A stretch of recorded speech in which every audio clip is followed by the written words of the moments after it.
Oi, gente! Hoje eu vou fazer uma maquiagem um pouco diferente e difícil, e essa vai ser a minha inspiração. E é isso, vamos pro vídeo. O Incrível Mundo de Gumball, o Luto. Eu sempre amei o canal Cartoon Network. Quando eu estava crescendo, era o canal que eu mais gostava de assistir. Ainda hoje em dia, ele tem alguns shows bons, como Hora de Aventura e Apenas um Show. Um dos desenhos mais recentes do canal, O Incrível Mundo de Gumball, é um show bonito e levemente divertido. Realmente não é a minha xícara de chá. É um pouco imaturo, mas meu irmãozinho parece gostar muito. Um dia, eu estava assistindo Adult Swim, quando eu percebi que já estava acordada até tão tarde, que nem me dei conta das horas. Já eram 4 horas da manhã. Não me lembro de alguma vez assistir até tão tarde. Então fiquei acordada para ver o que acontecia quando o programa acabava. Um pequeno Pumber, que são aquelas pequenas animações que os canais exibem durante os comerciais, apareceu na parte inferior da tela, durante um intervalo comercial, dizendo que o episódio especial de O Incrível Mundo de Gumball estava prestes a começar. Eu fiquei um pouco confusa, porque um episódio novo de um show tão popular iria estrear tão cedo, mas eu estava entediada, então decidi que iria assistir, pensando que no final do dia eles reprisariam e eu poderia estragar a surpresa para meu irmão. A abertura chamativa e energética começou, apesar de ter sido um pouco diferente do que eu me lembrava. A música era um pouco diferente e a logo do show não era tão animada, era apenas feita de cores paradas, quase como algo que uma criança teria feito. Eu ignorei, supondo que tivesse sido feito apenas para esse episódio especial. O título do episódio era O Luto. Título meio triste, mas eu realmente não prestei muita atenção. Tudo começou com Gumball, o protagonista da série, de 12 anos, sozinho de frente para um canto da sua sala de aula pouco iluminada. Ele parecia absolutamente miserável, muito longe do comportamento alegre que ele geralmente tinha. Não havia mais ninguém na sala, nem mesmo seu melhor amigo, irmão adotivo Darwin, o peixinho. As janelas da sala mostravam claramente um céu noturno lá fora. Eu estava realmente começando a ficar um pouco confusa. Por que ele estaria na escola de noite? E por que ele estava de pé no canto todo triste e sozinho? Depois do que parecia um minuto de apenas Gumball em pé sombriamente no canto, a cena mudou de repente. Estávamos na casa de Gumball. Mais uma vez, a cena é silenciosa e um pouco inquietante. Ricardo, o enorme coelho, pai de Gumball, entra na cozinha. Ele parecia ainda mais miserável que Gumball na cena anterior. Ricardo não estava usando suas roupas de costume. Ele estava vestindo um terno preto e elegante, um pouco incomum para ele, que geralmente é um pateta. Ele suspira, senta no sofá e começa a soluçar intensamente, soando como alguém que acabara de perder algo muito importante. Eu estava começando a ficar um pouco assustada. Onde estava o desenho animado, divertido e bobo que eu costumava ficar ansiosa para assistir com meu irmão mais novo? Isso era algo completamente diferente. Eu estava começando a pensar que talvez pudesse ter sido algo que os criadores fizeram apenas como um experimento ou algo do tipo, um teste de animação ou som talvez. Porém, não poderia ser, pois além do tema de abertura, que estava diferente dos outros shows, o episódio estava muito mais silencioso do que normalmente era. Apenas sons sutis e um pouco de música. E a animação também não era muito boa. Era como uma animação animada em flash do Newgrounds, e os designs dos personagens eram um pouco desleixados, e parecia feito às pressas, e os fundos reais usados no show estavam um pouco diferentes. Confusa e assustada como eu estava, por algum motivo, decidi continuar assistindo. O pobre Ricardo ainda estava chorando no sofá, quando a porta da frente abriu de repente, fazendo-me saltar de susto com o ruído, e Nicole, a mãe de Gumball, uma gata azul assim como ele, entrou e chegou perto de Ricardo. Ela também não estava usando suas roupas de costume. Por algum motivo, ela estava com um vestido preto e usava um chapéu preto para combinar. Nicole sentou no sofá para confortar seu marido, embora ela também parecesse muito triste. Nesse momento, o choro de Ricardo começou a soar mais triste e miserável. Não era como um choro normal de personagem no show. Era um choro realista e quase deprimente. Eu quase me senti como se estivesse soluçando também.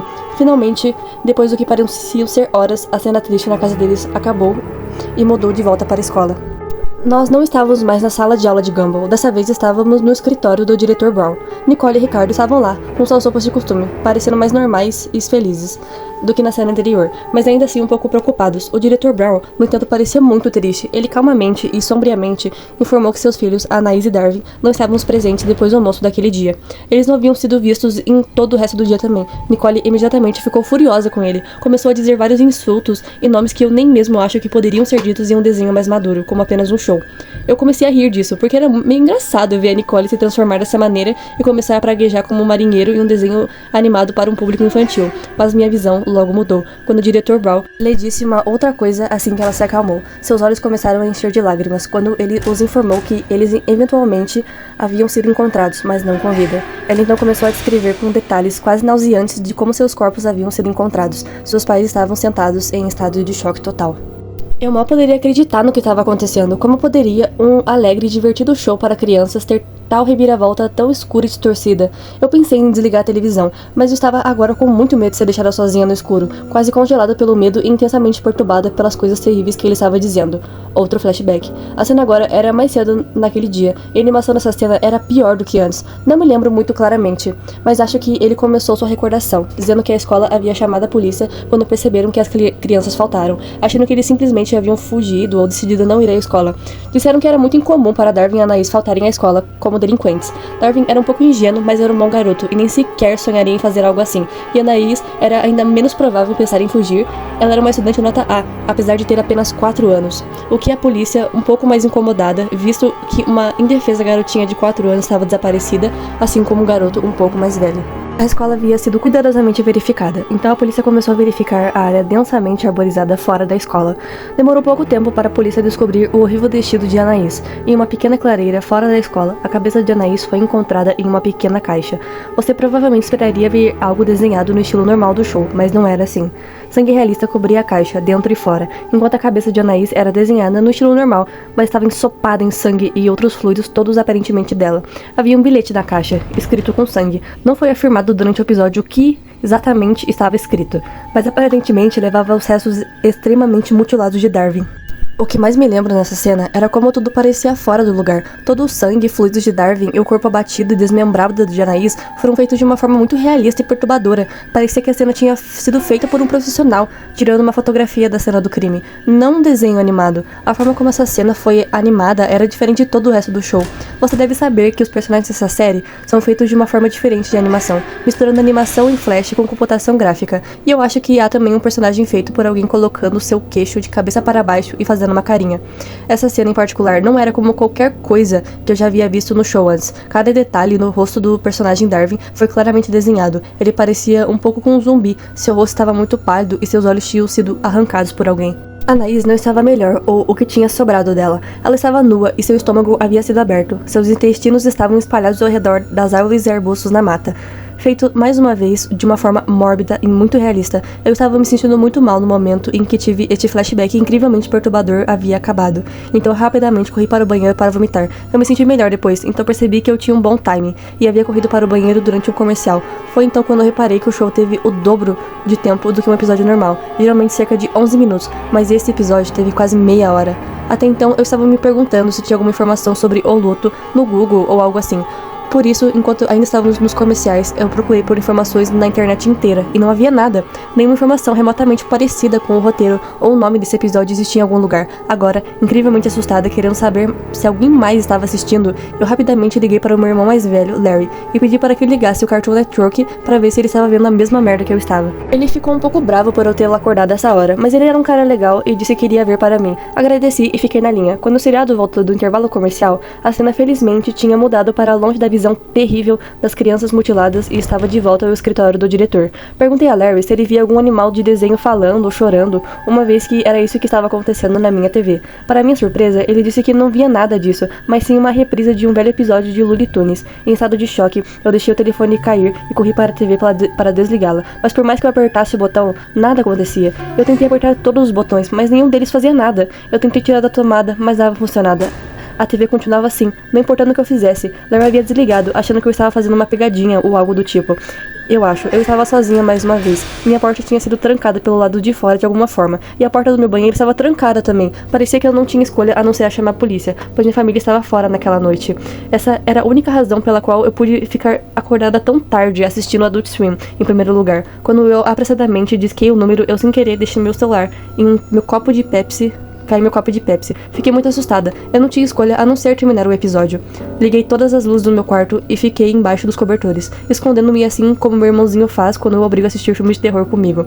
Eu havia aparentemente perdido um pouco, mas os pais de Gumball ainda estavam falando com o diretor. Nicole estava perguntando se Gumball estava bem, e ela não tinha se lembrado dele quando o diretor Brown lhe disse o que havia acontecido com Darwin e Anaís. Ele ficou um pouco confuso e chocado por um momento, e explicou para ela que Gumball estava doente hoje e passou o dia em casa sozinho com dor no estômago. Nicole gritou e gemeu, enquanto Ricardo calmamente lhe disse, em um tom de voz diferente do personagem, que eles achavam que Gumball tinha entrado no ônibus essa manhã, mas não parecia que tinha sido assim. A polícia foi chamada novamente para fazer uma busca no edifício e na pequena floresta fora de Elmore Junior High. Haviam encontrado ele na sala da senhorita Simmel, pendurado por uma corda, com uma faca coberta de sangue atrás dele e sangue em sua roupa. O episódio terminou com uma imagem do cadáver de Gumball pendurada no canto.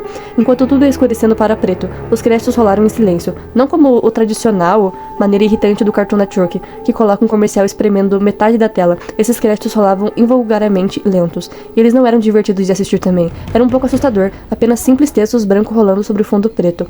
Eu só reconheci o nome de Ben Buckblatt, que era o criador do show. O resto eram pessoas que eu nunca nem tinha ouvido falar. O aviso de copyright no final dizia Cartoon Network Studios 2001, o que era incrivelmente estranho, já que o show era novo de 2011. Depois que tudo acabou, a tela ficou estática por uma fração de segundo, durante o qual alguns videoclipes incrivelmente assustadores e chocantes foram mostrados entre os intervalos da estática. Eu ainda posso lembrar de todos eles claramente. O primeiro foi uma foto de uma pessoa com roupa de Lady Doctor, aqueles que por alguma razão sempre me assustam, e a maneira como a pessoa com a roupa foi filmada era muito ruim. Uma luz vermelha brilhava sobre o clipe, algo que me deixou ainda mais assustada. O próximo parecia ser um vídeo sendo executado bem rápido várias vezes, sobre o rosto de um gatinho sendo esmagado por uma mulher de salto alto, o que era estranho porque um amigo meu me mandou uma foto ontem de um gato sendo pisado e morto, semelhante ao gatinho do vídeo. O último foi o que mais me perturbou e me fez querer chorar e vomitar minhas tripas para fora. Era meu irmão mais novo, ou pelo menos uma criança muito parecida com ele, levando um tiro do rosto de uma pessoa que parecia muito meu pai. Você podia ver claramente o cérebro da criança e respingos de sangue na parede. Comecei a chorar incontrolavelmente depois que o clipe traumatizado acabou, tanto que eu desmaiei. Quando acordei, minha porta estava trancada e minha televisão desligada. Fui chamar a polícia no telefone da minha cozinha e relatei que tinha visto coisas muito perturbadoras na TV e que minhas portas estavam trancadas. Quando eles chegaram, eles não poderiam encontrar nada parecido com o que me lembrei de manhã cedo. Meu histórico de internet havia sido apagado. Eles ficaram com raiva de mim e disseram que eu apenas tive um pesadelo, quando eu tinha certeza de que não era. Felizmente, um dos policiais se sentiu mal por mim e me levou para um pequeno restaurante para que eu pudesse relembrar meus pensamentos. No restaurante, lembrei de que minha família estava visitando minha tia e eles deveriam estar de volta ao meio-dia. Já era 11. Eu e o policial voltamos, apenas para encontrar um pelotão inteiro de carro de polícia e até mesmo alguns agentes do governo em minha casa. Eles explicaram que meu irmão havia sumido e que minha mãe e meu pai eram principais suspeitos. Eu estava pirando e tentei dizer-lhes sobre o clipe perturbador do menino parecido com meu irmão sendo baleado na cabeça, mas ninguém quis me ouvir. Fiquei com meu irmão mais velho, Larry, que não iria acreditar em mim também, pois continuava a insistir que tudo que vi foi apenas um velho cartoon de Looney Tunes e não era assustador ou estranho. Os policiais eventualmente me disseram que entrariam em contato com a Turner Broadcast e lhe diriam sobre o incidente. No final das contas, eu contei minha história para tudo e todos, só que ninguém acreditou. E como essa coisa, essa presença, alguma coisa anormal, ela levou minha família e provavelmente vai me levar também.